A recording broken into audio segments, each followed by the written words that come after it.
sur ce qui existe déjà, et ce qui transforme. Il donne une autre forme. Parce qu'on est ensemble. Amen. Dieu n'est pas un inventeur, c'est un créateur. C'est-à-dire que du néant, il amène à l'existence ce qu'il veut.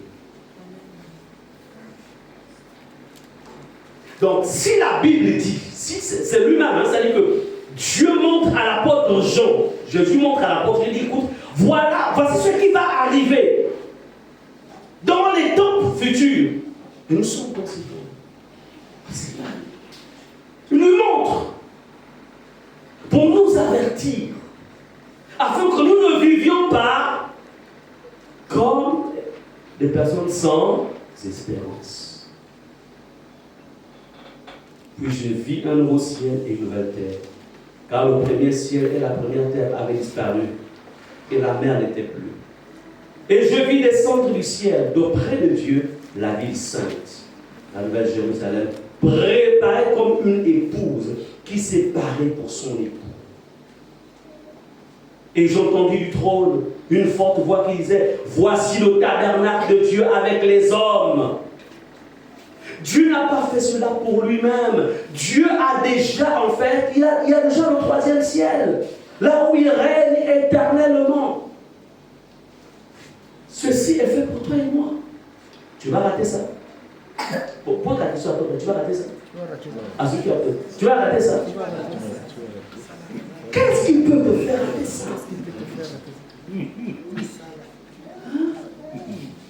Attends, les gens qui passent leur temps à te critiquer, à cause de, tu leur accordes autant d'importance. Pourquoi tu m'as critiqué? Attends, qu'est-ce que tu fais dans ce monde-là? Donc tu es là pour me... Mais si tu te critiques, c'est que tu as de la valeur. Est-ce que vous avez déjà vu quelqu'un lancer des pierres sur des mangues vertes? Non. C'est quand les mangues sont mûres, non? Oui. Mais c'est que tu as... C'est pas n'importe qui.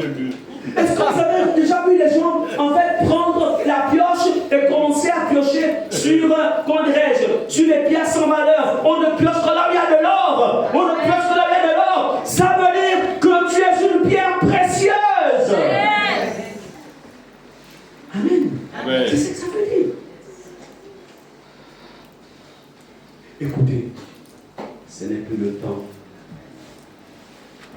Ce n'est plus le temps de répondre aux insensés. Si quelqu'un se conduit en insensé en ta présence, toi, ne deviens pas insensé comme lui. C'est-à-dire, tu te tais tout simplement. Parce que le silence est l'or. Est-ce que vous comprenez cela? Amen. Tu sais, tu n'es pas n'importe qui. Tu es une valeur. Tu te tais. La personne parle. Attends, donc tu ne comprends pas parce que je suis un chien, c'est ça, hein? Est-ce que moi je te dis que je suis un chien? Toi-même tu peux te aboyer. Moi je n'ai pas dit que tu es un chien. Mais seulement je ne suis pas prête à rentrer dans le couloir de discussion. Est-ce qu'on est ensemble? Amen. Pourquoi? Parce que tu te préserves. Tu te préserves. C'est ce que ça veut dire.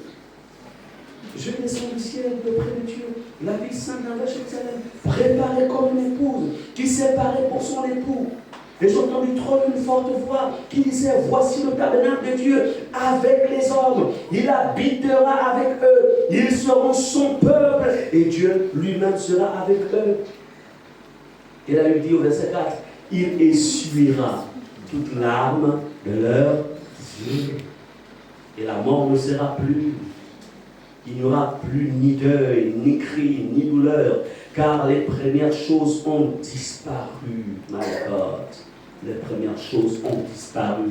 Les premières choses ont disparu. Les premières choses ont disparu. Les premières choses ont disparu. Les choses de cette terre ont disparu. Ont disparu. Nos maisons vont disparaître. Nos investissements vont disparaître. Tout ce qu'on aura fait va disparaître. Ça va disparaître. Amen. Construisez des chalets, ça va disparaître. Et ça veut dire que rassembler tous les trésors de la terre, ça va disparaître. C'est pourquoi l'homme sage, la femme sage, c'est celui qui sait investir dans les choses du royaume. Amen. C'est là la sagesse. Ça va disparaître. Ça va. Ne vous y trompez pas. Écoutez, ne soyez pas comme des personnes sans intelligence. Ne soyez pas comme des personnes sans intelligence. Jésus dira ceci: oh Père, je te loue, Dieu du ciel de la terre, de ce que tu es caché ces choses aux sages et aux intelligents de ce siècle, mais de ce que tu les as révélés aux enfants.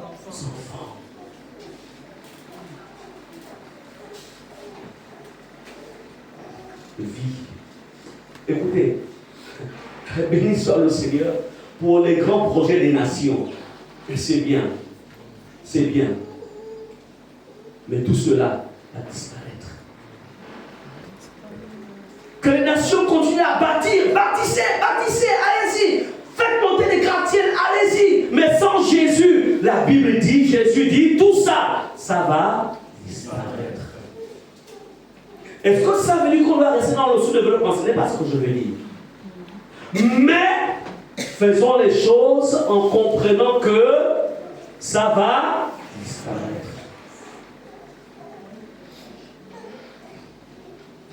Entre investir dans un bâtiment et investir dans la vie des gens, investissez dans la vie des personnes au lieu d'investir dans les bâtiments. Parce que les bâtiments vont disparaître.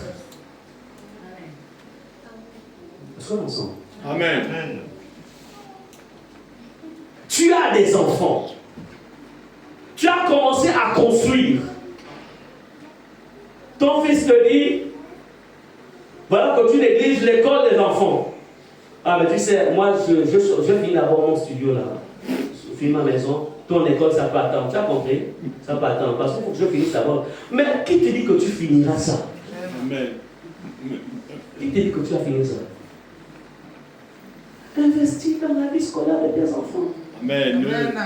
Au moins, ça s'appelle l'investissement dont Dieu te sera reconnaissant. Amen. Est-ce qu'on est ensemble?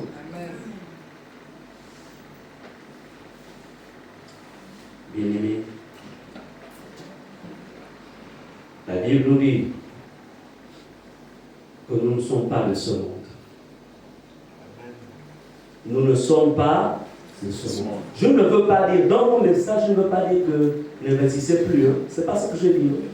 Vous avez compris? Ce n'est pas ce que j'ai dit. Mais j'ai dit, ça dit que faites les choses avec sagesse et conduit par le Saint-Esprit. Mais mettez Dieu au centre et qu'il reste la priorité de tout ce que vous faites. Amen. C'est ce que je suis en train de dire.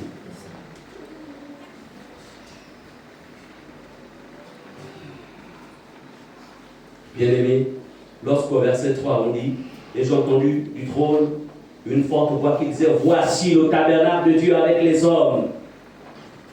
Ce que Dieu voulait écouter dans Genèse, Dieu était avec l'homme au jardin d'Éden. Dieu était avec l'homme. Au temps de Moïse, au désert, Dieu vivait parmi les hommes. Nous sommes dans le temps de l'Église. Dieu vit en l'homme. Par le Saint-Esprit. Et dans Apocalypse 21, Dieu reprogramme ce qu'il avait conçu au commencement, c'est-à-dire demeurer éternellement avec l'homme. Ce qu'on dit ici, en fait, voici le tabernacle de Dieu avec les hommes. Dieu n'a jamais prévu que l'homme, c'est-à-dire que nous on va rester dans notre coin et lui là-bas. Non, c'était le péché qui avait causé cela. Mais Dieu va reconstituer toutes choses pour qu'à nouveau nous soyons ensemble avec lui. Nous le verrons dans sa gloire et comme lui, il nous connaît, nous le connaîtrons aussi. Il n'y aura plus de distance entre lui et l'homme. Il n'y aura plus de séparation entre l'homme. Il n'y aura plus de voile pour ne pas le voir dans sa gloire.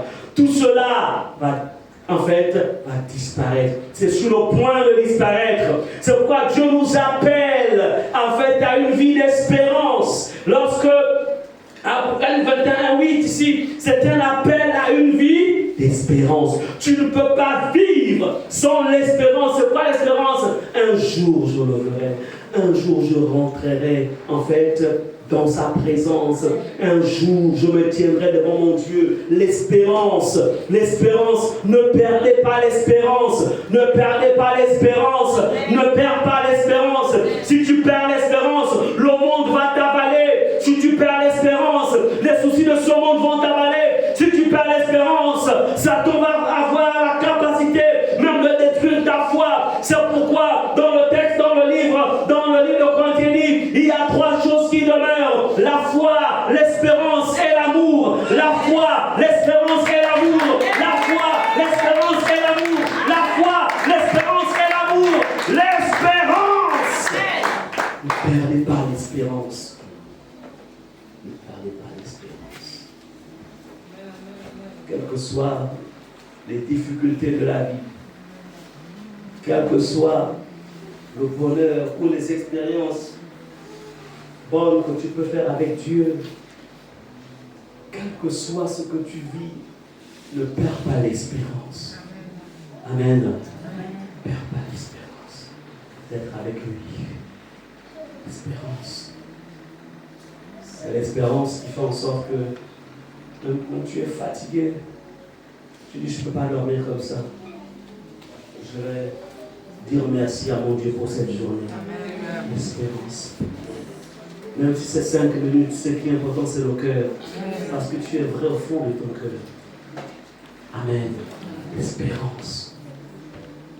L'espérance te fait éviter des disputes inutiles. Les gens te cherchent des problèmes, mais toi tu esquives parce que tu as l'espérance. Amen.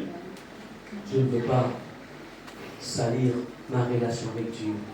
L'espérance. Amen. Amen. Ne perdez pas l'espérance. C'est un appel aussi à la sainteté. La sainteté. Église, la sainteté. La sainteté travaille à 2 niveaux. Il y a la sainteté externe.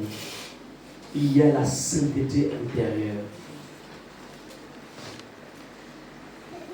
Je reprends. Il y a la sainteté extérieure. Il y a la sainteté intérieure. Les deux sont importantes. La sainteté intérieure domine, ou je dirais même contrôle, la sainteté extérieure. Est-ce que vous comprenez cela? La sainteté extérieure, c'est quoi? C'est-à-dire que je suis là, on est ensemble avec donc 4 membres, et puis il me raconte, par exemple, ses exploits, vraiment, parce que vraiment, j'ai eu une très bonne journée, vraiment, Dieu m'a fait la grâce, vraiment, cette semaine, Dieu m'a fait la grâce, vraiment, de me faire avec 500 millions, et puis, dans le visage de ce moi qui dis le ministre, puis le col. Là, il y a quelqu'un qui est vous voyez ça? C'est-à-dire que le visage dit, le visage sourit, non? Mais le cœur est jaloux. Et là, en fait, on est souillé. Et aujourd'hui, nous sommes dans un siècle où c'est-à-dire que beaucoup de chrétiens vivent les apparences. On vit les apparences, on fait semblant. S'il vous plaît, détachez-vous des apparences. Détachez-vous des apparences. La Bible déclare que l'homme regarde à ceux qui frappent les yeux, mais l'Éternel regarde au cœur. L'Éternel regarde au cœur. L'Éternel regarde au cœur. Le cœur. Apparence. On fait semblant. Tous ceux qui vivent en faisant semblant doivent se repentir. Parce que sans le savoir, en fait, vous ne vous alignez pas par rapport, en fait, à la nouvelle terre. S'il y a quelque chose qui te dérange, va dans la présence de Dieu. Va dans la présence de Dieu. Crie à Dieu. Dis, oh Seigneur, ce frère m'a roulé. À cause de lui, ma vie a des soucis. Aide-moi, Seigneur. Aide-moi à ne pas le haïr. Aide-moi, Seigneur, délivre-moi. Alléluia. Amen. Je t'en supplie, délivre-moi. Seigneur, je m'étends de la haine, j'ai du rejet, j'avais pas ça avant, mais à cause de lui, je ne me sens plus être moi-même. Oh Dieu, Seigneur, cette soeur m'a perdu du temps. Oh Seigneur, on a investi l'argent ensemble dans cette affaire, mais finalement, Seigneur, je me retrouve à plat. Ne gardez pas dans mon cœur. Amen. Déchargez-vous sur lui de tous vos fardeaux. Déchargez-vous, déchargez-vous, déchargez-vous, déchargez-vous, déchargez-vous. Le salut est personnel. Ne laisse pas un frère, ne laisse pas une sœur être un objet de blocage pour ton salut. Ne cherche pas, n'accepte pas cela. Oui, c'est vrai, c'est mal ce qu'il a fait, c'est mal ce qu'elle a fait, mais ne permets pas, ne permets pas. Ne permets pas. Amen. Amen. Amen. Nous avons un avocat auprès du Père, Jésus. Quand on va vers lui, il nous délivre, il nous lave, il nous décharge. Et il a dit, je te donnerai un cœur nouveau. Alléluia. Afin que tu puisses observer tous les commandements. Il est là pour ça. Mais je refuse. Je refuse qu'un homme, je refuse qu'une femme, je refuse que quelqu'un soit un obstacle pour mon enlèvement. Je refuse. Parce que ce qui arrive est compliqué. Ce qui arrive est compliqué. Je ne sais pas qui peut tenir dans ce qui arrive. Je ne sais pas qui peut tenir. Je ne sais pas qui tiendra dans un monde où les robots vont prendre la place des humains. Je ne sais pas, dans un monde où les policiers seront maintenant des robots. Donc quand tu te présenteras, je suis mon doyen, il te regarde seulement, c'est une masse de fer programmée pour... Hey God, dis Seigneur, je vais être enlevé. Je vais être enlevé. Tu n'as pas la marque. Il te dira, tu n'as pas la puce. Tu n'as pas la puce à la main. Tu n'as pas la marque au front. Tu ne peux ni acheter. Tu ne peux ni vendre. Rien. Tu n'auras pas ton salaire. Tu veux le salaire. La puce est où? Les cartes, le visage, ça va disparaître. Ce sera avec la main. Ce sera avec le front. Tu feras comment? Tu feras comment? Le monde va appeler cela évolution technologique. Le monde va appeler cela sécurité de nos comptes, des finances. Le monde va trouver des très bons termes. Mais je veux vous dire une chose, c'est tout simplement la préparation au règne de l'Antichrist qui peut tenir lorsque la bête va prendre le contrôle de la terre, qui peut tenir, personne ne tiendra. Je vous le dis en vérité, ne vous y trompez pas. Mais tu me diras, pasteur, mais certainement je serai déjà mort. Oui, tu seras mort, mais la vérité c'est que quiconque meurt dans le péché, il va tout dans le séjour des morts. Là-bas, ce sont les démons qui vont te troubler là-bas, qui vont en fait, my God, tu ne peux pas t'en sortir. Donc que ce soit sur la terre, que ce soit là-bas dans le séjour des morts, ça ne change rien du tout. C'est pourquoi tu dois partir d'ici pour être avec le Seigneur Jésus. Alléluia. Amen. Alléluia. Bien-aimé. Alléluia. Voici, j'ai fait toutes ces choses nouvelles. Et il y est écrit, car ces paroles sont certaines et véritables. Moi, je n'achèterai jamais un robot. Même si les humanoïdes, là, je vais faire la cuisine, tout ça, je ne vais pas les acheter. Si, là, puisqu'on dit que d'ici 2030, ça va. Donc, 2030, c'est dans peu de temps, on est en 2026, non? Dans 4 ans. Donc, si toi tu achètes pour faire ta cuisine, pour qu'il te fasse la cuisine, quand on va le programmer pour te mettre le couteau, Oh, mais ceux qui l'ont ils sont pour les contrôler. C'est vrai qu'ils vont avoir une intelligence autonome, mais la vérité, c'est qu'ils vont tout être contrôlés. Bon, ça c'est moi qui parle. Hein. Je n'ai pas lu ça quelque part, mais je n'achèterai jamais ça. Est-ce qu'on est ensemble? C'est compliqué ce qui arrive là. Ayez les yeux spirituels. Dites à Dieu, ouvre mes yeux de l'esprit. Je ne veux pas me limiter, Seigneur, à une simple appréciation scientifique. Je veux voir comme toi tu vois. Je veux entendre comme toi tu entends. Amen. C'est grave. Ils sont en train d'aller, c'est-à-dire à l'opposé du plan de Dieu. Dieu a dit, multipliez-vous, remplissez la terre. Eux, qu'est-ce qu'ils ont fait? Ils envoient des maladies dans les corps de nos femmes, de nos filles, etc. Pour que l'enfant, même les hommes aussi, leur font manger des choses pour que leurs spermatozoïdes ne soient plus capables de pouvoir engendrer. Ils font tout à des maladies bizarres qui n'ont rien à voir que nos grands-parents n'avaient pas quand les femmes étaient jeunes. Il faut réduire au maximum la population de la terre. Et ils se mettent à créer des poupées. Et des hommes avec les poupées, des femmes avec les poupées. Mais c'est le diable. Objectif, la terre ne doit pas, enfin les humains doivent au maximum être réduits. Pensez que ça c'est Dieu. C'est le diable. Ce sont les ténèbres. Satan sait qu'il a peu de temps pour prendre le contrôle de la terre. Et il prendra le contrôle. Il va régner sur la terre pendant un temps. Mais l'Église, qui va subsister? Qui? Et tu t'amuses avec ta foi. Tu laisses les gens s'amuser avec ta foi. Tu laisses les émotions s'amuser avec ta foi. Non.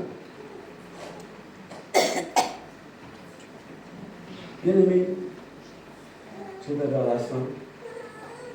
Voyez l'importance de la consécration. Il n'y a que la consécration qui peut nous préserver. Il n'y a que la consécration qui peut préserver nos enfants. Il n'y a que la consécration qui peut préserver nos familles. Il n'y a que la consécration. Il n'y a que la consécration. Psaume 15, verset 1 à 5.